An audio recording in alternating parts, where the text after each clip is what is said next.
You ever picked up your Android phone and wondered for a moment just what a marvel of technology these things are? I mean, the processing power in them is incredible. What you can do with them is incredible. And yet, you keep looking at this thing going, I wish I could play a game on here that I actually want to play. Now, yeah, you can go to like the Android Play Store, but there's limited options. And if you don't want to pay for a game, then you're going to be stuck with an awful lot of ads. So why can't I play my Steam games on here? Well, if you're anything like me, you've probably gone to the tubes of you and discovered that everybody comes up with a solution, which usually involves using Steam Link or maybe, I don't know, Parsec or Sunshine and Moonlight if they're feeling adventurous. And all of these options all lead to the same place. You have to stream it from a computer. That's not helpful.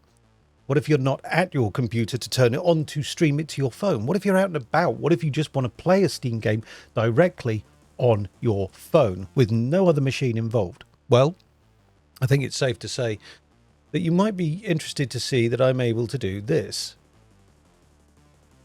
Yes, that's Portal, and yes, I can play this game.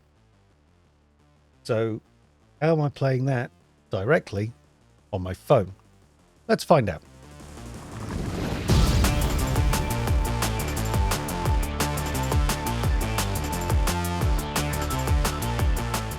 So 3 important caveats before we start. Number 1, Android only. You're not going to be able to do this with an Apple phone. There may be an app that works for Apple. I don't know. I haven't researched it. I do not have any iPhones or iPads or anything like that. I only have Android devices, so I can't test any of that. Do your own research. 2, this app is early days. There's a lot that is unknown about it. It's not on the Google Play Store. You will have to sideload it. So if you've got like a favorite game in mind that you really want to play on your phone natively, then limit your expectations. There's no guarantee that it's going to work. And even if it does work, you have to also take into account the limitations of the hardware that you're now running it on. I don't expect you're going to be running Cyberpunk 2077, but the reason that I wanted to be able to do this was I wanted to be able to play FTL, Faster Than Light, which uses next to nothing in terms of resources, so is perfect for this. And then 3, and this is probably the big one and will be the sticking point for some people. This app is totally unknown, totally untrusted. And in order to be able to do this, you are going to have to put your Steam credentials in to log into it. This also works with GOG, it works with Amazon Games or whatever they're called, and it works with Epic as well. Again, you will have to put your credentials into this unknown, untrusted app in order to play these games. If that is something that makes the hairs on the back of your neck stand up, then maybe this video isn't for you. But if you're like, nah, screw it, what's the worst that can happen, which is basically the attitude that I took when I did this, then stick around. Maybe it'll be fun. Who knows? Okay, so let's go through how to install this. I'm just going to do this on my tablet because I've already got it installed on my phone and I don't really want to have to uninstall and reinstall. So we're just doing it on my tablet. Now, first of all, we need to go to a web browser. Any web browser you like is fine. So just pick what's easiest and best for you. We then want to be doing a search for Gamenative APK. Once we click on that, you'll see this top option here up in GitHub. If you click on that, that should give us this page. Scrolling down a little bit, we should find this section, how to use. Now, there's a lot of useful information on here. Obviously, as it says, note that Gamenative is still in very early stages. All games may not work or may require tweaking to get them working well. That is incredibly true from what I've seen so far. But we can download the latest release here, which is exactly what we're going to do. Click that, and then we can click on download. Now, obviously, because we're downloading this APK from an unknown source, we're probably going to be prompted to say, well, you can't do that. You're not allowed. But we're just going to say, yeah, we are.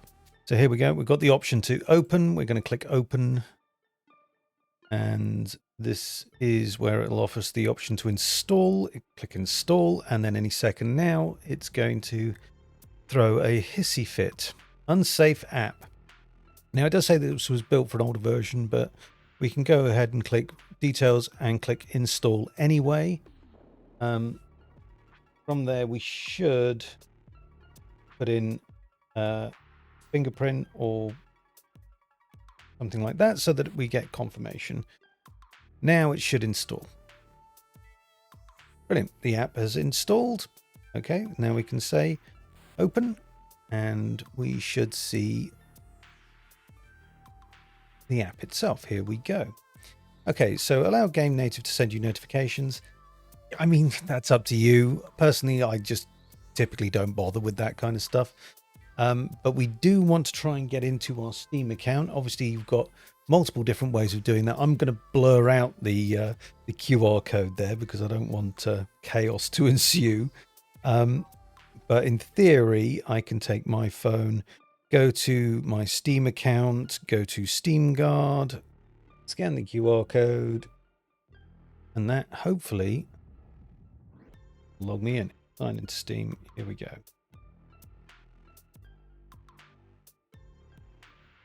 Now, it does pop up this option of, thank you for using Gamenative, and you can join and share and close and whatnot. In the background here, you can now see all of my games populating, all the weird and peculiar games that I've played on this channel over the years. And from here, you should be able to just install a game. Like I say, manage your expectations. You're not going to get all of your games to work. In fact, you might get 30% of them to work at the moment. I couldn't tell you an exact percentage, but so far the experience that I've had is maybe 50% of games work, maybe less. So you should, in theory, be able to just click on any one of these games. So it's up to you which game you decide that you're going to install. Let's have a scooch through and just see if I can find something we can try. Something that's fairly lightweight. My phone has got more processing power than my tablet, so I don't really want to go like too high level. Okay, you know what? We're going to do the game that I figured out how to do this for in the first place. We're going to do FTL because I think FTL is like the perfect game for this sort of thing. So once you've pressed on FTL or whichever game it is that you want, you do have the option to install. Bear in mind that you are going to be limited by the amount of space that you have on your device. More modern devices like my phone has 0.5 terabytes worth of storage. This tablet that I'm using here doesn't have the most internal storage. I think it's like 128 gig internal storage, but I have added a 500 gig SD card to it. I don't know if it's possible to decide where you install things.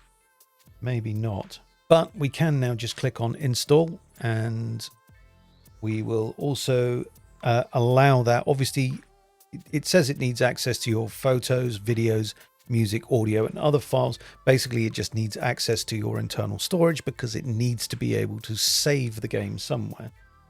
I'm comfortable allowing that, but obviously at each step here, you are exposing yourself to some risks. So it is always advisable to have a little bit of a think about whether or not you want to do this before actually doing it. Now I can see that we got the download size of 381 megabytes. The size on disk will be 504 after it gets decompressed. And I have 71 gigabytes of free space, which is plenty. So we're just going to go right ahead and install that. Awesome stuff. Well, now we're ready to go. I should really rotate the screen, but it's going to be awkward with the way I'm recording things. So I'm just going to try and hit play with it in a vertical orientation. And we'll see whether or not this is going to load. Now, it might not. Bear in mind, it might not. I think people in countries, certainly outside of the UK, maybe outside of the EU, I forget who is restricted on the kind of processors that we get in our phones. Certainly the US, this will work probably a fair bit smoother in some regards. The main reason for that is that in certainly in the UK, we don't typically get the Snapdragon processors for our mobile devices. We get Xclipse, which is not as well supported for this kind of thing. So if you don't have a Snapdragon processor in your phone, it might be a little bit harder to get this to work. That's what I'm dealing with right now. So it needs to do a few little installations in the background. Then it should work its way through. There we go. Okay, so it's it's going to do it in this orientation anyway. I'm hoping that once it installs Mono, it'll actually be able to launch the game. It might just hang at this point. I'll give it a minute and we'll see what happens. Okay, it looks like we're loading. Now, it has loaded it in a windowed format, which is a little bit awkward, but it's not the end of the world. I mean, I can move the window a little bit. Oh, I can. Weirdly, the window doesn't seem to actually be connected to the game. Okay, but we can click on English. Now, we don't seem to be like we seem to have trimmed off a little bit at the bottom of the screen, like we're not seeing the whole thing, which could be a problem in game. Let's I wonder if we can change full screen on stretch, maybe. So let's try that. Oh yeah, now we're talking. Okay, we're in full screen. We can go continue. Oh, nice. So here we go. I'm now playing FTL directly on my tablet. I am not sharing this from a computer. This is native. This is exactly what I wanted from ages and ages ago.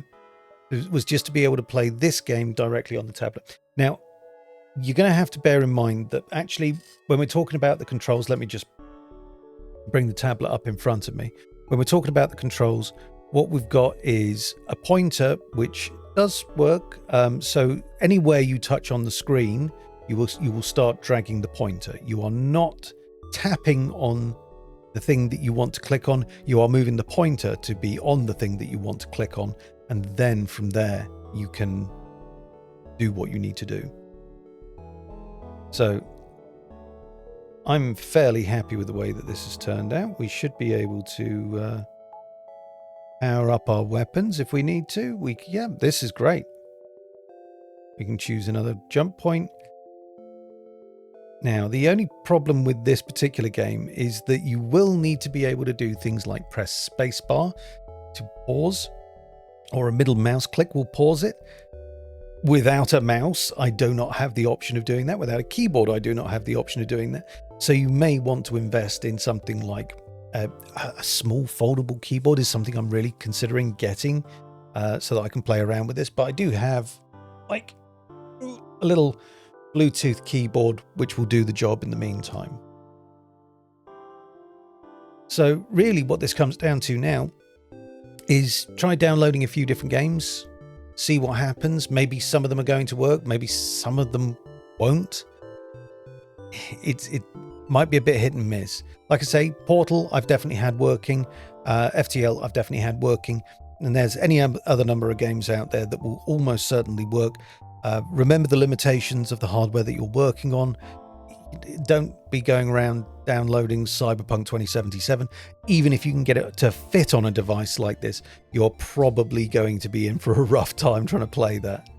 So yeah, if you want to play your Steam library on your tablet or on your phone, like, this is great. Like, I can imagine being on a plane, like not having to take a laptop with me or something, or any kind of long journey, like a long train journey. Just pop your tablet out on a table and just full on play a game. I think this would be pretty cool. You can play in offline mode. Obviously, if we jump out of the game, how do we exit? There we go. If we exit out of the game, then any game that you go to click on, let's just and it It does want to know if the game has run, which is fair enough. I think that's kind of useful information for them to gather, and you can describe the kinds of problems, and this just gives them a little bit of feedback so that they know what things to work on. It's pretty cool. So once you've got your game installed, you will see here in the top left that it puts it basically in the first position. So we're right at the very top of the screen. We can't get any higher. So FTL is now there because we've got that installed. Great. So when we click on FTL now, obviously we can launch the game from in here. We also have that little cog icon. So if we click on that, we can edit the container. Now in here, there is a lot of options. I mean, crazy amount of options of things that you can adjust and change and interact with. I would be cautious in here, to say the least. I'll give you the one thing that I've done in here, which I found has helped in some cases with games, and that's going to the graphics tab, selecting the graphics driver at the top, and then switching that to Wrapper Legacy at the bottom there. That is one thing that I have interacted with that I have found helps. But obviously with there being so many options, it's probably more likely that you're going to do more harm than good, unless you really know what you're doing with this kind of stuff. I don't know a huge amount about it, but I know enough just to sort of leave it alone, really. But yeah, you can see like there's loads of different options here. There's controller options as well, which is really useful. So you can decide how you're going to interact with your game, whether you're going to have on-screen controls or whether you want to use like a mouse and keyboard or a gamepad of some description. Just pairing up a gamepad makes life an awful lot easier. If you could find like a fold-away keyboard or something like that, and maybe a lightweight mouse, gives you a lot of options in terms of the kinds of games that you can play. What I'd recommend is, get into it, have a little play around, download a few games, see which ones you can get to work, which ones won't work. Whatever you learn, you can report it back to the people making Gamenative, and hopefully they will be able to build this up to a point where it is maybe not flawless, but like 90% of things work. That would be amazing. What they've done already is incredible. Big shout out to those guys. Massive props. This is exactly the kind of thing that is just perfect for me. Knowing that I can just pack up a phone or a tablet and head out into the ether and not worry about, I really want to play that game at the moment, or I'm stuck and I'm waiting for something to happen and now I've got nothing to do and I'm twiddling my thumbs and I have to use like a phone game. Ugh. But now I've got access to my Steam library, and this is brilliant. So yeah, give it a go. See what you think. I'm curious to see what you can do with it.